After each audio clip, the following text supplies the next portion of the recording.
தூய மார்க் எழுதிய நற்செய்தியிலிருந்து வாசகம். அதிகாரம் 4 இறைவசனங்கள் 1-20 முடிய. அவர் மீண்டும் கடலோரத்தில் கற்பிக்கத் தொடங்கினார்.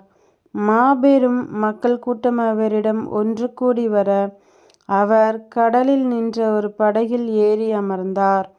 திரண்டிருந்த மக்கள் அனைவரும் கடற்கரையில் இருந்தனர். அவர் உவமைகள் வாயிலாக பலவற்றை அவர்களுக்கு கற்பித்தார். அவர் அவர்களுக்கு கற்பித்தது, இதோ கேளுங்கள். விதைப்பவர் ஒருவர் விதைக்கச் சென்றார். அவர் விதைக்கும் பொழுது சில விதைகள் வழியோரம் விழுந்தன. பறவைகள் வந்து அவற்றை விழுங்கிவிட்டன. வேறு சில விதைகள் மிகுதியாக மண் இல்லா பாறை பகுதிகளில் விழுந்தன. அங்கே மண் ஆழமாக இல்லாததால் அவை விரைவில் முளைத்தன. ஆனால் கதிரவன் மேலே எழ அவை காய்ந்து வேரில்லாமையால் கருகிப் போயின. மற்றும் சில விதைகள் முட்செடிகளிடையே விழுந்தன. முட்செடிகள் வளர்ந்து அவற்றை நெருக்கிவிடவே அவை விளைச்சலை கொடுக்கவில்லை. ஆனால் இன்னும் சில விதைகள் நல்ல நிலத்தில் விழுந்தன. அவை முளைத்து வளர்ந்து சில 30 மடங்காகவும், சில 60 மடங்காகவும், சில 100 மடங்காகவும் விளைச்சலை கொடுத்தன. கேட்கச் செவியுள்ளோர் கேட்கட்டும். அவர் தனிமையான இடத்தில் இருந்தபோது அவரை சூழ்ந்து இருந்தவர்கள் 12 சேர்ந்து கொண்டு உவமைகளை பற்றி அவரிடம் கேட்டார்கள்.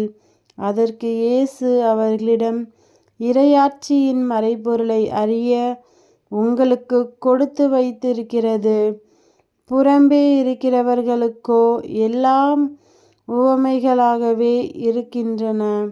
எனவே அவர்கள் ஒருபோதும் மனம் மாறி மன்னிப்பு பெறாதபடி கண்ணால் தொடர்ந்து பார்த்தும் கண்டு கொள்ளாமலும், காதால் தொடர்ந்து கேட்டும் கருத்தில் கொள்ளாமலும் இருப்பார்கள் என்று கூறினார்.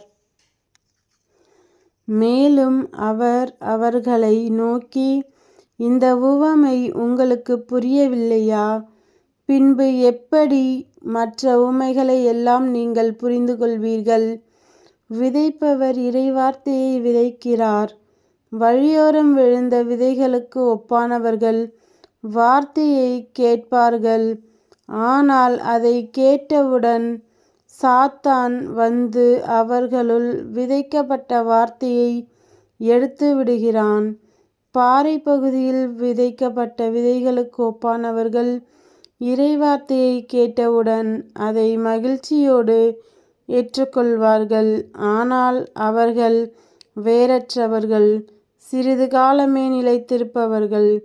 இறைவார்த்தையின் பொருட்டு இன்னலோ இடுக்கண்ணோ நேர்ந்த உடனே அவர்கள் தடுமாற்றம் அடைவார்கள். முட்செடிகளுக்கு இடையில் விதைக்கப்பட்ட விதைகளுக்கு ஒப்பானவர்கள் இறை வார்த்தையை கேட்டும் உலகக் கவலையும் செல்வ மாயையும் ஏனைய தீய ஆசைகளும் உட்புகுந்து அவ்வார்த்தையை நெருக்கி விடுவதால் பயன் அளிக்க மாட்டார்கள். நல்ல நிலத்தில் விதைக்கப்பட்ட விதைகளுக்கு ஒப்பானவர்கள் இறை வார்த்தையை கேட்டு அதை ஏற்றுக்கொண்டு பயனளிப்பார்கள். இவர்களுள் சிலர் 30 மடங்காகவும், சிலர் 60 மடங்காகவும், சிலர் 100 மடங்காகவும் பயனளிப்பர் என்றார். கிறிஸ்துவின் நற்செய்தி. கிறிஸ்துவே உமக்கு புகழ்.